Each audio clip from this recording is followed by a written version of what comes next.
2025년 가을 서울 근교의 소도시 S시. 아파트 단지에는 국화향기가 희미하게 번지고 바람이 불 때마다 플라타너스 잎들이 우수수 떨어져 젖은 아스팔트 위를 뒹굴었다. 그 소리마저 지나치게 선명하게 들리는 조용한 오후, 박서연 여사태는 거실 창가에 놓인 낡은 안락 의자에 앉아 하염없이 밖을 내다보았다. 3년 전 그림자처럼 곁을 지키던 남편이 늦가을 새벽, 잠든 듯 조용히 세상을 떠난 후 그녀의 시간은 빛바랜 흑백 사진처럼 느리게 혹은 멈춰버린 듯 흘러갔다. 평생을 고등학교 국어교사로 살아온 그녀의 집은 언제나처럼 티끌 하나 없이 깔끔하게 정돈되어 있었다. 먼지 하나 내려앉지 않은 책장에는 남편과 함께 읽었던 문학 전집이 가지런히 꽂혀 있었고, 거실 한편에는 남편이 유난히 아꼈던 동양란 화분이 여전히 푸른 잎을 자랑하고 있었다. 식탁에는 언제나처럼 2개의 컵이 놓여 있었지만 맞은편 의자는 늘 비어 있었다. 모든 것이 어제와 같은데 그 온기만이, 남편의 낮은 웃음소리와 신문을 넘기던 부스럭거림만이 감쪽같이 사라졌다. 그녀는 강직하고 원칙을 중시하는 사람이었다. 수십 년간 수많은 학생들 앞에서 지식과 함께 삶의 자세를 가르쳤다. 하지만 그 단단한 겉모습 속에는 누구보다 깊은 정과 여린 마음이 숨쉬고 있었다. 이제 그 정을 나눌 대상이, 그 여린 마음을 기댈 곳이 사라졌다는 사실이 그녀를 사무치게 외롭게 했다. 미국에서 가정을 꾸린 아들과 서울에서 맞벌이를 하는 딸 지혜는 각자의 삶에 바빴다. 일주일에 한두 번 걸려오는 안부 전화는 늘 비슷한 레퍼토리의 반복이었다. 어머니, 별일 없으시죠? 식사는 잘 챙겨 드세요. 힘들면 언제든 말씀하세요. 하지만 박서연은 결코 힘들다고 말하지 않았다. 자식들에게 짐이 되고 싶지 않은 마지막 자존심이자 어쩌면 그들의 걱정 어린 시선 속에 담긴 늙고 외로운 어머니라는 동정의 무게를 감당하고 싶지 않은 회피였을지도 모른다. 그녀의 하루는 단조로웠다. 아침 일찍 일어나 간단히 식사를 하고 아파트 주변을 산책하고 텔레비전을 보거나 책을 읽었다. 하지만 그 어떤 것도 텅 빈 마음을 채워주지는 못했다. 밤이 되면 정막은 더욱 짙어졌고 텔레비전 속의 웃음소리는 오히려 그녀의 외로움을 더욱 도드라지게 할 뿐이었다. 가끔 창밖으로 보이는 이웃집의 환한 불빛과 도랑거리는 소리에 가슴 한구석이 시큰거리곤 했다. 나도 한때는 저랬는데. 어머니, 세상과 소통하셔야 해요. 혼자 너무 집에만 계시지 말고요. 이거 한번 해보세요. 얼마 전 대학생 손녀가 방문해 스마트폰에 시니어 톡톡이라는 앱을 설치해 주었다. 노인들을 위한 커뮤니티 앱이라고, 친구도 사귀고 정보도 얻을 수 있다고 했다. 박서연은 복잡한 화면과 깨알 같은 글씨가 낯설고 두려웠다. 내가 이런 걸 어떻게? 하지만 동시에 이 지독한 고요에서 벗어나 누군가와 연결되고 싶은 희미한 욕망이 마음속에서 고개를 들었다. 어쩌면 아직 자신에게도 새로운 만남이, 새로운 이야기가 시작될 수 있지 않을까 하는 신락 같은 기대. 그녀는 손녀가 남기고 간 메모를 보며 돋보기를 쓰고 더듬더듬 프로필을 만들었다. 닉네임은 은빛 서연. 평생 불려온 이름 앞에 은빛이라는 수식어를 붙이자니 어색했지만 달리 떠오르는 말이 없었다. 프로필 사진으로는 몇 년 전 남편과 함께 갔던 설악산 단풍 여행에서 찍은 사진을 올렸다. 남편의 팔짱을 끼고 환하게 웃고 있는 모습. 어쩌면 이것은 자신의 현재가 아니라 그리운 과거를 보여주는 것일지도 몰랐다. 그래도 이게 제일 나아. 그녀는 자신을 위로하며 등록 버튼을 눌렀다. 며칠 동안 앱은 조용했다. 그녀는 역시 자신 같은 늙은이에게 관심을 가질 사람은 없다고 생각하며 실망감에 앱을 지울까 고민했다. 주책이야, 박서연. 이 나이에 무슨... 그녀가 자조적인 미소를 지으며 스마트폰을 내려놓으려던 바로 그때 띵동하고 작은 알림음이 울렸다. 화면에는 작은 편지 봉투 모양의 아이콘과 함께 붉은색 점이 떠 있었다. 그녀의 심장이 오랜만에 마치 잊고 있던 옛 노래를 다시 들은 것처럼 가만히 두근거렸다. 은빛 서연님, 안녕하세요. 프로필 사진 속 모습이 참 지적이시고 온화해 보이셔서 용기 내어 메시지 드립니다. 저는 김민준이라고 합니다. 낯선 이름, 낯선 인사. 그러나 그 글자들 속에는 어딘지 모르게 따뜻함이 느껴졌다. 박서연은 잠시 망설이다 떨리는 손가락으로 답장을 입력하기 시작했다. 김민준. 그는 자신을 필리핀 마닐라에서 중소무역회사를 운영하는 50대 후반의 사업가라고 소개했다. 아내와는 몇 년 전 암으로 사별했고 아들 하나는 미국에서 유학 중이라고 했다. 그의 프로필 사진은 푸른 바다를 배경으로 고급스러운 요트 위에 서서 환하게 웃고 있는 성공한 중년 남성의 모습이었다. 잘 그을린 피부와 흰 머리카락이 섞인 중후한 모습.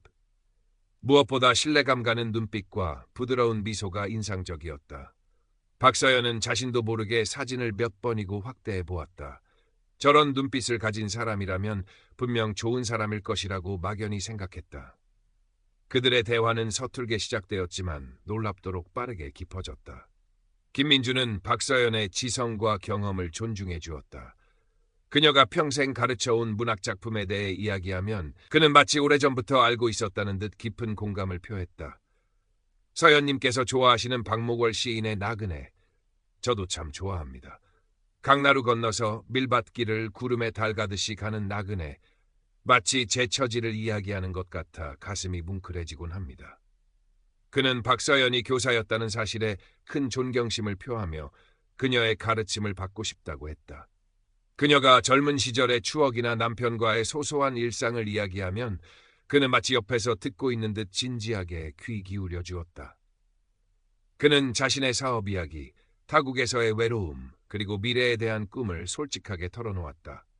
서연님 같은 분과 대화할 수 있다니 제게는 정말 큰 행운입니다. 혼자라는 외로움이 눈 녹듯 사라지는 기분입니다. 서연님은 제 삶의 등불과도 같습니다. 그의 메시지는 언제나 꿀처럼 달콤하고 비단처럼 부드러웠다. 아침이면 좋은 아침입니다. 나의 서연님, 어제 편히 주무셨나요? 당신 생각으로 하루를 시작합니다. 라는 안부 인사로 시작했고, 밤이면 오늘 하루도 고생 많으셨습니다. 부디 제 꿈에 찾아와 주세요. 사랑합니다. 라는 말로 끝을 맺었다. 그는 박서연이 좋아하는 클래식 음악을 링크해 주기도 했고 그녀의 작은 투정이나 푸념에도 언제나 따뜻하게 위로해 주었다. 박서연은 수십 년 만에 누군가에게 온전히 이해받고 사랑받는다는 느낌을 받았다. 잊고 있었던 설렘과 삶의 활력이 온몸의 세포 하나하나를 깨우는 듯했다. 그녀는 아침에 눈을 뜨면 가장 먼저 스마트폰을 확인했고 그의 메시지에 답장하는 시간이 하루 중 가장 큰 기쁨이 되었다. 식사 시간에도, 산책을 할 때도, 잠자리에 들기 전에도 그녀의 손에는 스마트폰이 들려 있었다. 때로는 그의 답장이 늦어지면 일이 생긴 건 아닐까, 혹시 마음이 변한 건 아닐까 초조해졌고 그의 작은 칭찬 한마디에 소녀처럼 얼굴을 붉히며 가슴 설레었다. 그녀는 김민준을 위해 예쁜 옷을 사입기 시작했고 미용실에 가서 머리 모양도 바꾸었다. 거울 속 자신의 모습이 예전보다 훨씬 생기 있어 보였다. 요즘 어머니 얼굴이 훤해지셨네요. 좋은 일 있으세요? 오랜만에 들른 딸 지혜가 물었다. 박서연은 순간 당황하며 얼굴을 붉혔다. 그냥 운동도 좀 하고 좋은 생각하려고 노력 중이다. 그러고 보니 스마트폰을 계속 보고 계시네요. 재미있는 거라도 있으세요? 지혜의 시선이 스마트폰 화면에 닿으려 하자 박서연은 화들짝 놀라며 화면을 가렸다. 아니다. 그냥 뉴스 좀 보고 있었다.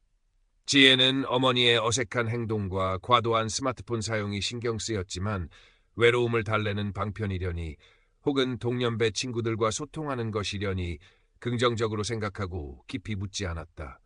어머니가 활기를 되찾은 것만으로도 다행이라고 여겼다. 김민준과의 관계가 깊어질수록 그들은 음성 메시지를 주고받기 시작했고 가끔은 짧게나마 통화도 했다. 그의 목소리는 생각했던 것보다 조금 젊게 느껴졌지만 차분하고 부드러웠다. 그는 자신의 사업이 얼마나 유망한지, 한국에 돌아가면 박서연과 함께 어떤 삶을 살고 싶은지에 대해 열정적으로 이야기했다. 서연님, 저는 곧 필리핀 사업을 정리하고 한국으로 완전히 돌아갈 계획입니다. 그곳에서 서연님과 함께 제2의 인생을 시작하고 싶습니다. 당신만 허락해 주신다면요. 제2의 인생. 박서연의 심장이 세차게 뛰었다.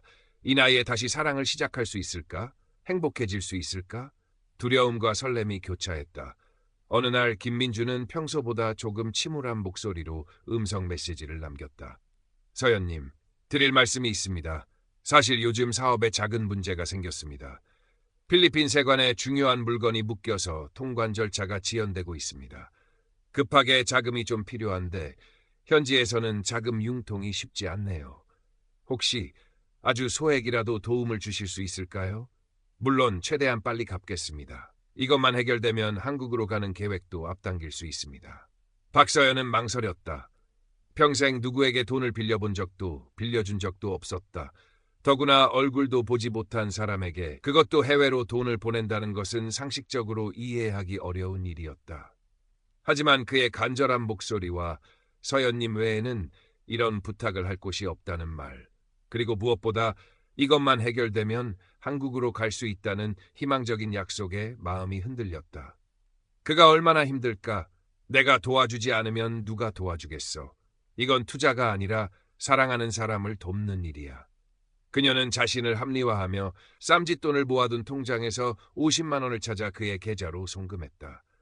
그의 계좌는 마누엘 산토스라는 낯선 필리핀 현지인 명의였다. 그는 현지 통관 업무를 도와주는 직원 명의로 받아야 절차가 빠르다고 설명했다.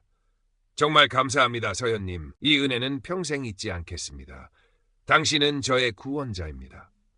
그의 뜨거운 감사 인사에 박서연은 오히려 자신이 좋은 일을 한 것 같은 뿌듯함마저 느꼈다.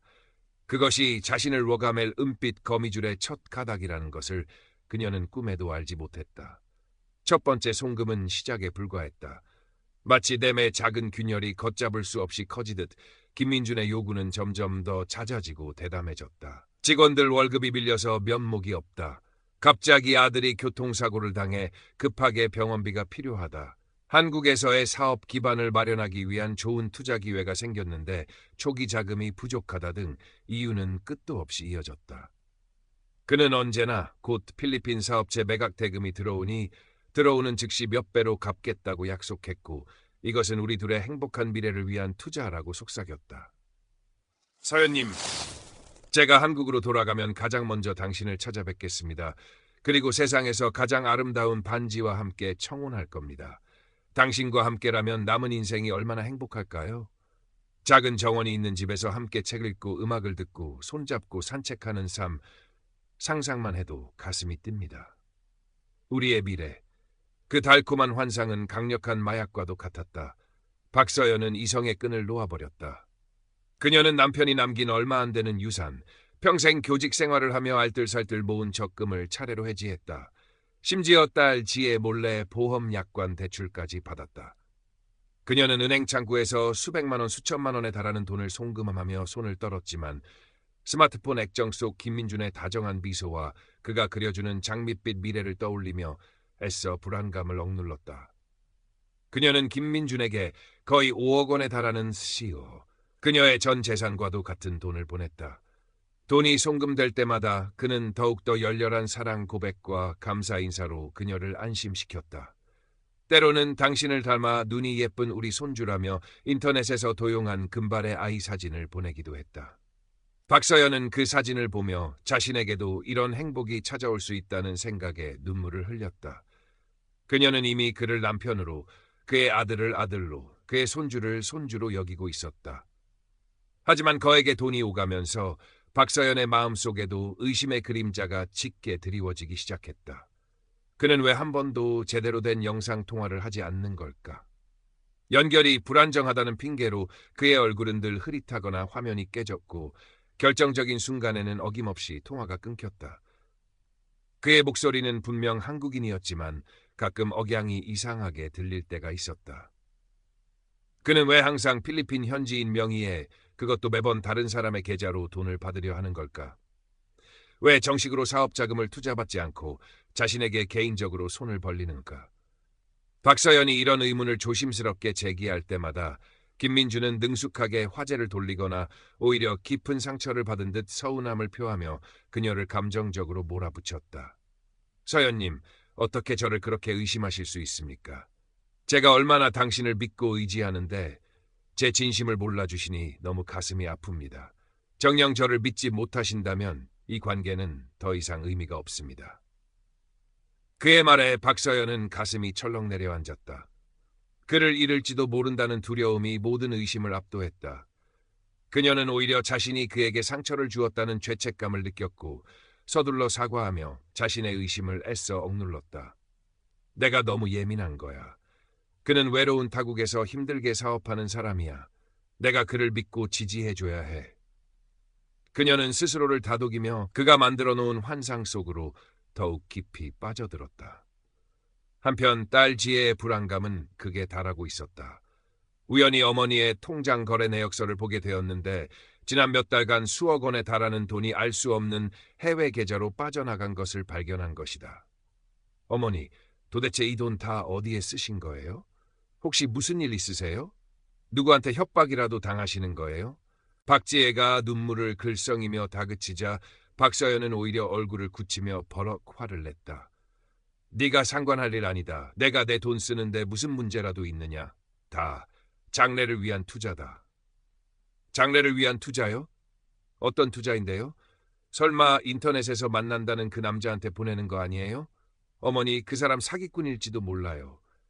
그 사람이 어떤 사람인지 네가 뭘 안다고 함부로 말해. 그는 나를 진심으로 이해해주고 사랑해주는 사람이다. 너는 엄마가 다시 행복해지는 게 싫으냐? 어머니, 제발 현실을 보세요. 얼굴도 한 번 제대로 못 본 사람한테 어떻게 전 재산을 맡겨요? 모녀 사이에는 깊은 고립하였다.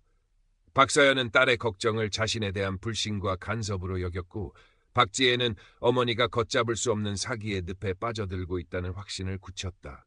답답한 마음에 박지혜는 어머니가 자신에게 보여주었던 김민준의 사진을 들고 인터넷을 뒤지기 시작했다. 온갖 키워드를 입력하고 이미지 검색 사이트를 샅샅이 뒤졌다. 그리고 마침내 그 사진이 사실은 몇 년 전 은퇴한 한국 기업인의 것이며 그의 개인 블로그와 언론 인터뷰 기사에 실렸던 사진을 도용한 것임을 발견했다. 심장이 내려앉는 기분이었다. 충격과 분노에 휩싸인 박지혜는 곧바로 경찰서로 달려갔다. 사이버 수사팀의 이 형사는 박지혜가 내미는 증거 자료들과 눈물 어린 호소를 들으며 미간을 찌푸렸다. 전형적인 로맨스 스캠 수법이네요. 사진 도용, 감성적인 접근, 사업 문제 핑계, 해외 계좌 이용, 교과서적입니다. 그의 목소리는 건조했지만 이번에는 지난번과는 달리 무언가 다른 기류가 느껴졌다. 최근 유사한 수법으로 피해를 본 노인분들이 급증하고 있습니다. 아무래도 동일 조직의 소행일 가능성이 높습니다. 일단 정식으로 사건을 접수하고 송금된 계좌와 IP 주소를 추적해 보겠습니다. 하지만 큰 기대는 하지 마십시오. 아시다시피 해외 조직이라 쉽지 않습니다. 이 형사는 박지혜에게 신신당부했다. 어머님께서 더 이상 돈을 보내지 못하도록 막는 것이 가장 중요합니다. 그리고 어머님께서 스스로 현실을 받아들이실 수 있도록 돕는 것이 필요할 겁니다. 그게 가장 어려운 일일지도 모릅니다. 박지혜는 무거운 마음으로 경찰서를 나섰다. 이제 그녀는 홀로 어머니를 그 깊은 늪에서 구해내야만 했다. 이 형사는 박서연의 사건을 파고들면서 이것이 단순한 로맨스 스캠을 넘어선 매우 치밀하고 조직적인 국제 범죄임을 직감했다.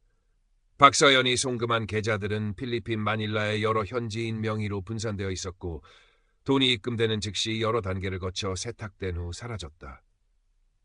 대포폰과 VPN을 사용한 IP 주소 추적은 번번이 벽에 부딪혔지만 끈질긴 추적 끝에 마닐라 외곽 캐손시티의 한 허름한 3층 건물에 위치한 불법 콜센터로 접속지가 좁혀졌다. 이 형사는 필리핀 주재 한국 대사관의 경찰 영사와 인터폴에 협조를 요청했다. 다행히 최근 필리핀 내에서도 한국인 대상 금융사기가 급증하면서 현지 경찰 역시 수사에 의지를 보이고 있었다. 하지만 정보 공유와 실제 단속까지는 넘어야 할 산이 많았다. 그는 답답함을 느끼며 국내에서 할 수 있는 일을 찾기 시작했다. 그는 유사한 피해 사례들을 데이터베이스화하고 사기 조직이 사용하는 각본과 심리 전술을 분석했다. 그들은 피해자의 외로움, 자존감, 미래에 대한 불안감 등 가장 약한 고리를 정확히 파고들어 집요하게 물고 늘어졌다. 마치 거미가 먹잇감을 오다매듯. 한편 마닐라 캐손시티의 허름한 건물 3층. 에어컨도 제대로 작동하지 않아 후덥지근한 공기 속에서 수십 명의 젊은 필리핀 남녀들이 칸막이 책상에 앉아 쉴 새 없이 키보드를 두드리거나 헤드셋을 끼고 통화를 하고 있었다. 그들의 화면에는 다양한 국적과 연령대의 사람들, 특히 노년층의 프로필 사진과 개인정보가 빼곡히 떠 있었다. 이곳이 바로 로맨스 스캠 공장이었다. 마르코라는 이름의 젊은 필리핀 남자가 헤드셋을 낀 채 컴퓨터 화면을 보고 있었다. 그의 화면에는 박서연의 프로필 사진과 그동안 주고받았던 대화 내용이 떠 있었다. 그가 바로 김민준이었다. 주변에서는 동료들이 각자의 타겟들에게 영어, 중국어, 일본어, 그리고 서툰 한국어로 사랑을 속삭이고 위기를 호소하며 돈을 요구하고 있었다. 시끄러운 소음과 여러 나라 말이 뒤섞여 혼란스러운 공간. 마르코는 이 모든 소음을 배경음악 삼아 능숙하게 한국어로 메시지를 입력했다. 서연님, 이제 정말 마지막입니다. 한국에 당신과 함께 살 집을 계약하기 위한 계약금이 필요합니다. 당신의 집을 담보로 대출을 받으면 우리는 꿈에 그리던 생활을 시작할 수 있습니다. 당신의 사랑과 믿음을 보여주세요. 저를 믿어주세요. 그는 이 메시지를 보내면서 자신도 모르게 짧은 한숨을 내쉬었다. 박서연. 그녀는 다른 타겟들과는 조금 달랐다. 그녀의 글에서는 교육자로서의 품위와 함께 진심 어린 외로움과 순수함이 느껴졌다. 그녀가 보내온 남편과의 추억이 담긴 사진들을 볼 때면 몇 년 전 돌아가신 자신의 할머니가 떠오르기도 했다. 할머니는 언제나 자신에게 정직하게 살라고 가르쳤다. 하지만 정직하게 사는 것만으로는 이 지긋지긋한 가난에서 벗어날 수 없었다. 마르코는 고개를 저었다. 감상은 사치였다. 그는 이곳에서 가장 뛰어난 상담원 중 한 명이었다. 그의 성공 비결은 진심을 연기하는 것이었다. 그는 피해자의 프로필을 철저히 분석하고 그들이 듣고 싶어하는 말을 정확히 알고 있었다. 그는 자신이 만들어낸 김민준이라는 인물에 완벽하게 몰입했다. 하지만 가끔, 아주 가끔 이 모든 것이 거짓이라는 사실, 자신이 누군가의 인생을 망가뜨리고 있다는 자각이 그를 괴롭혔다. 하지만 조직의 감시와 압박, 그리고 가족들의 생계는 그에게 다른 선택지를 허락하지 않았다. 그는 다시 키보드에 손을 얹었다. 박서연은 김민준의 메시지를 받고 며칠 밤낮을 고민했다. 집. 그것은 남편과 함께한 수십 년의 역사가 담긴 곳이자 그녀의 마지막 보루였다. 그것을 담보로 잡는다는 것은 모든 것을 거는 도박이었다. 하지만 우리의 미래라는 말, 그가 그려주는 장밋빛 환상이 그녀의 판단력을 마비시켰다. 이것만 해결되면 그 사람이 한국으로 올 거야. 그럼 모든 게 괜찮아질 거야. 외로운 밤도 공허한 마음도 모두 사라질 거야. 그녀는 떨리는 마음으로 은행 대출 상담 창구로 향했다. 그녀의 발걸음은 천근만근 무거웠지만 마음 한편에서는 이미 김민준과 함께하는 행복한 미래를 그리고 있었다. 은행 대출 상담 창구 앞은 아수라장이었다. 박서연이 희끗희끗한 머리카락을 매만지며 대출 서류에 서명을 하려던 바로 그 순간 딸 지혜가 숨을 헐떡이며 뛰어들어 그녀의 팔을 붙잡았다. 어머니, 안 돼요. 제발 정신 차리세요. 그 사람 사기꾼이에요. 이게 무슨 짓이냐. 놓아라. 네가 뭘 안다고 그래. 박서연은 딸의 손을 뿌리치려 했지만 지혜는 필사적으로 매달렸다.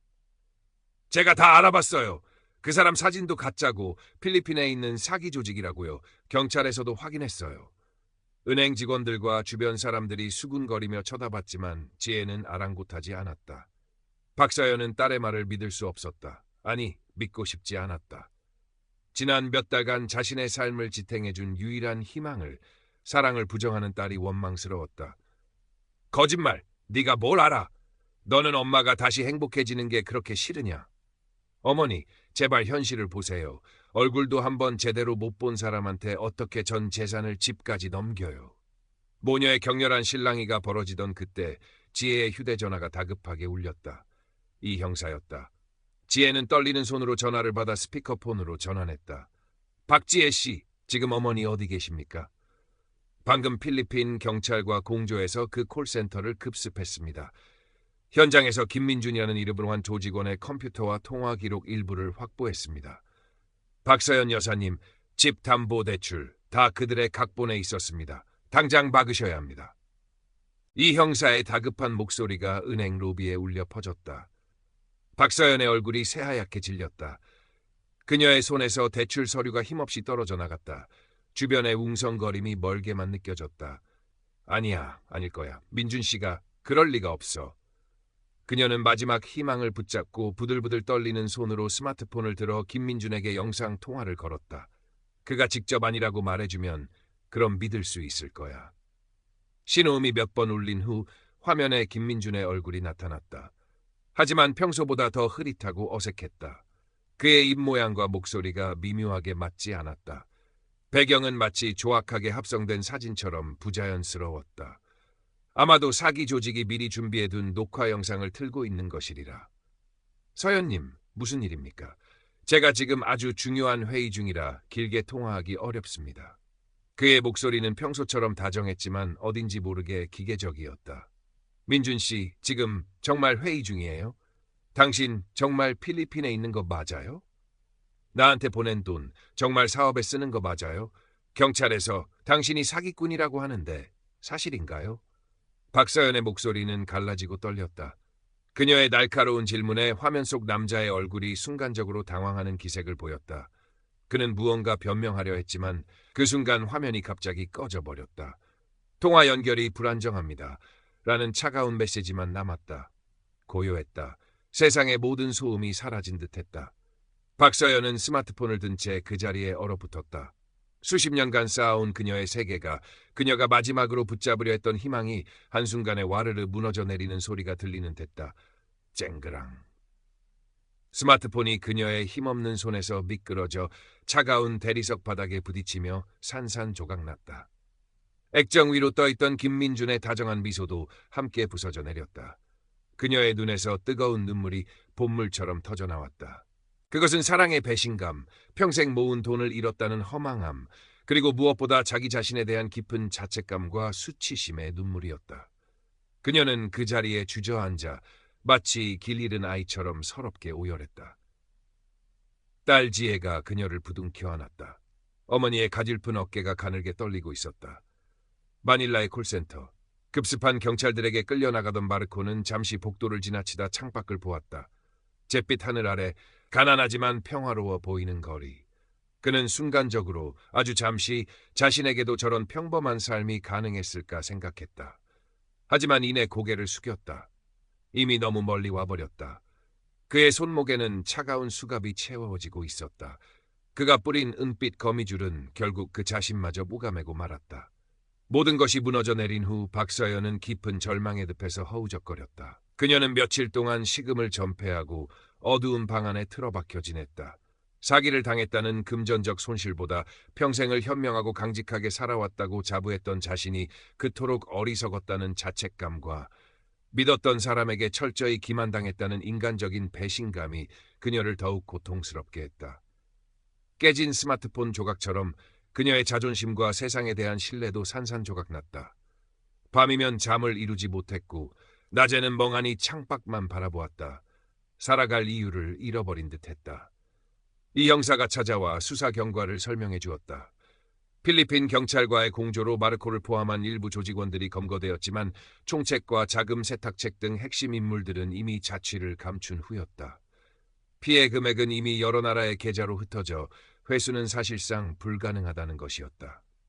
여사님, 너무 자책하지 마십시오. 저들은 피해자의 심리를 교묘하게 이용하는 전문가들입니다. 누구라도 당할 수 있습니다. 여사님만의 잘못이 아닙니다. 이 형사의 진심 어린 위로도 그녀의 귀에는 잘 들리지 않았다. 그녀는 그저 고개를 숙인 채 눈물만 흘릴 뿐이었다. 그녀를 다시 일으켜 세운 것은 곁을 묵묵히 지킨 딸 지혜였다. 지혜는 다니던 회사에 휴가를 내고 며칠 동안 어머니 곁을 지키며 그녀를 돌보았다. 억지로 밥을 먹이려 하지도 섣부른 위로를 건네지도 않았다. 그저 조용히 곁에 앉아 손을 잡아주고 따뜻한 죽을 끓여주고 어머니가 내뱉는 두서없는 푸념과 눈물을 말없이 받아주었다. 어느 날 저녁, 지혜는 조용히 말했다. 어머니, 다 제 잘못이에요. 바쁘다는 핑계로 어머니 외로우신 것도 몰랐어요. 좀 더 일찍 어머니께 신경 썼어야 했는데 정말 죄송해요. 그 말에 박서연은 고개를 들었다. 딸의 눈에도 눈물이 그렁그렁 맺혀 있었다. 아니다, 지혜야. 내가 어리석었던 탓이다. 내 걱정도 무시하고 미안하다. 모녀는 서로를 부둥켜 안고 한참을 울었다. 그동안 쌓였던 원망과 서운함, 그리고 죄책감이 뜨거운 눈물과 함께 씻겨 내려갔다. 서먹했던 모녀 사이의 벽이 허물어지고 그 자리에는 서로에 대한 깊은 이해와 연민, 그리고 변치 않는 사랑이 자리 잡았다. 몇 달 후 박서연은 조금씩 기운을 차리기 시작했다. 상처는 여전히 깊고 쓰라렸지만 그녀는 더 이상 절망 속에 주저앉아 있지 않기로 결심했다. 그녀는 이 형사의 도움을 받아 자신의 경험을 바탕으로 로맨스 스캠 예방 자료를 만들었다. 처음에는 부끄럽고 두려웠지만 자신과 같은 피해자가 더 이상 생기지 않기를 바라는 마음이 더 컸다. 그리고 마침내 그녀는 용기를 내어 지역 노인복지관을 찾았다. 복지관 강당에는 그녀와 비슷한 연배의 노인들이 호기심 어린 눈으로 그녀를 바라보고 있었다. 박서연은 떨리는 목소리로 마이크를 잡았다. 여러분, 저는 오늘 제 부끄럽고 아픈 이야기를 하려고 이 자리에 섰습니다. 그녀는 자신의 경험을 숨김없이 담담하게 털어놓았다. 외로움 속에서 만난 낯선 사람, 그가 건넨 달콤한 말들, 희망과 의심 사이에서의 갈등, 그리고 결국 모든 것을 잃게 된 과정까지. 그녀의 목소리는 때때로 떨렸지만 그녀의 눈빛은 그 어느 때보다 단단하고 강인해 보였다. 우리는 외롭습니다. 나이가 들수록 더 외로워집니다. 하지만 그 외로움이 우리의 판단력을 흐리게 해서는 안 됩니다. 화면 너머의 낯선 사람의 달콤한 말보다 지금 우리 곁에 있는 가족과 이웃의 진심 어린 걱정에 귀 기울여야 합니다. 그리고 조금이라도 의심스럽다면 부끄러워하지 말고 반드시 주변의 도움을 청해야 합니다. 저처럼 어리석게 모든 것을 잃기 전에요. 강의가 끝나자 강당 안은 숙연한 침묵과 함께 뜨거운 박수가 터져나왔다. 몇몇 노인들은 눈물을 훔치며 그녀에게 다가와 손을 잡으며 고맙다고, 용기를 내줘서 감사하다고 말했다. 박서연은 그들의 손을 잡으며 희미하게 미소 지었다. 그녀는 돈을 잃었지만 그보다 더 소중한 것을 얻었다. 딸과의 깊어진 유대감, 그리고 다른 이들을 도우며 얻는 삶의 새로운 의미. 은빛 거미줄에 걸려 넘어졌지만 그녀는 다시 일어나 자신의 힘으로 새로운 길을 만들어가고 있었다. 창밖으로 들어온 늦가을 햇살이 그녀의 은빛 머리카락 위로 따스하게 내리쬐고 있었다. 그녀의 마음속에도 아주 오랜만에 꺼지지 않을 작은 희망의 불씨가 타오르기 시작했다. 그녀는 더 이상 외롭지 않았다.